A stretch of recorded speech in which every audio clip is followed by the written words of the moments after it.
Let's examine how to safely execute a U-turn at a traffic light.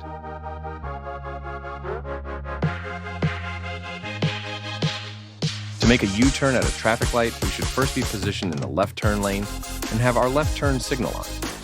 Let's observe the white car that is second from the front in the left turn lane. When making a U-turn, we must always evaluate the speed and distance of any oncoming traffic. In this situation, we have a green light, which means there is no oncoming traffic. Enter the intersection and make a hard left turn. You will need to turn the steering wheel almost all the way to the left, depending on the size of the median and turning radius of your vehicle. While making the turn, make sure to look left in the direction you want the car to go. Many new drivers tend to focus straight ahead, but it's important to direct your gaze toward where you want the vehicle to steer, rather than looking forward. Always be cautious of vehicles making a right turn on red. Even though you have the right of way, when making a U-turn, we must exercise caution and remain alert to the mistakes of other drivers.